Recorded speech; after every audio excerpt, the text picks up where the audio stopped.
সকাল 7:30টায় শুরু হচ্ছে ত্রয়োদশ জাতীয় সংসদ নির্বাচনের ভোট গ্রহণ। এ নিয়ে আরও জানবো। ময়মনসিংহ থেকে সরাসরি যুক্ত হচ্ছে সহকর্মী ইমরান হাসান রাব্বি। রাব্বি, আর মাত্র 58 মিনিটের মতো বাকি রয়েছে।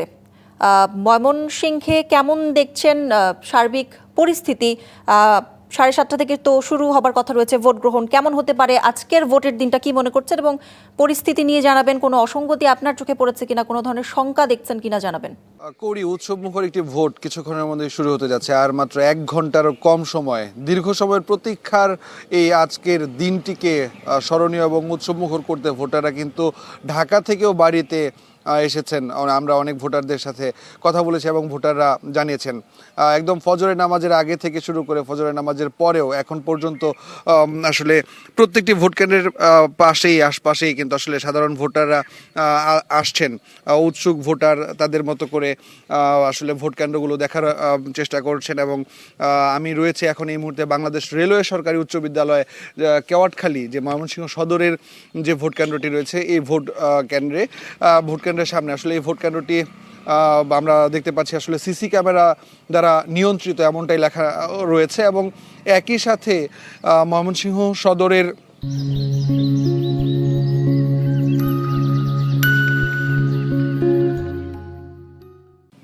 সহ যে ময়মনসিংহ জেলার সর্বমোট যে আসলে 1365টি ভোট কেন্দ্র রয়েছে, সেই 1365টি ভোট কেন্দ্রই কিন্তু সিসি ক্যামেরা দ্বারা নিয়ন্ত্রিত, এমনটাই আসলে জেলা প্রশাসনের পক্ষ থেকে আমাদেরকে জানানো হয়েছে। যদিও এই 1365টি ভোট কেন্দ্রের মধ্যে 583টি ভোট কেন্দ্রই আসলে ঝুঁকিপূর্ণ বিবেচনা করা হচ্ছে।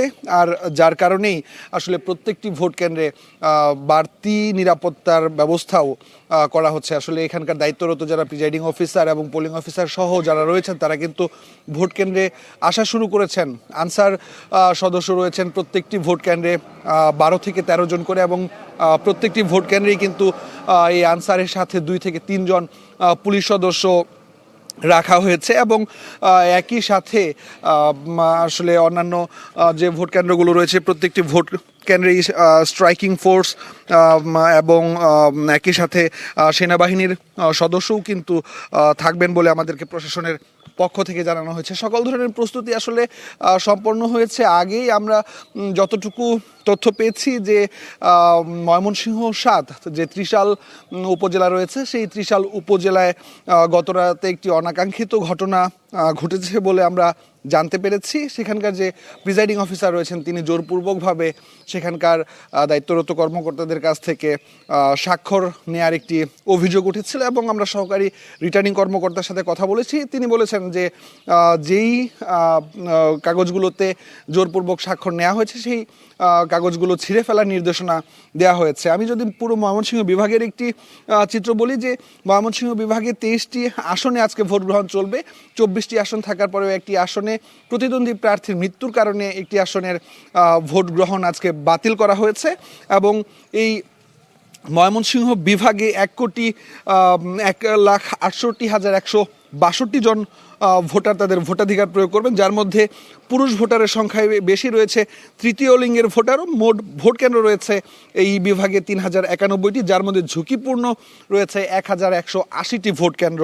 আমরা আসলে যে সার্বিক চিত্র দেখেছি, যে আসলে জামালপুরেও গতকাল রাতে আমরা যখন কথা বলেছিলাম, আমাদের সেখানকার ডিবিসি নিউজের দায়িত্বরত প্রতিনিধি যিনি রয়েছেন, তার সাথে তিনিও বলেছেন যে আসলে জামালপুরেও কিছু বিচ্ছিন্ন ঘটনা ঘটেছে এবং শেরপুরেও বিচ্ছিন্ন ঘটনা ঘটেছে। একই সাথে ময়মনসিংহের মধ্যে সবচেয়ে গুরুত্বপূর্ণ যেই জেলার দিকে আসলে মানুষ তাকায়, সেটি হচ্ছে নেত্রকোনা জেলা। সেই নেত্রকোনা জেলার যে 5টি আসন রয়েছে, সেই 5টি আসনেরও ভোট কেন্দ্রগুলোতে কিছু বিচ্ছিন্ন ঘটনার ঘটেছে। আমরা এমনটাই সংবাদ পেয়েছি। কিছুক্ষণ পর, 1 ঘন্টারও খুব কম সময় রয়েছে, সেই সময় পর আসলে ভোট গ্রহণ শুরু হবে।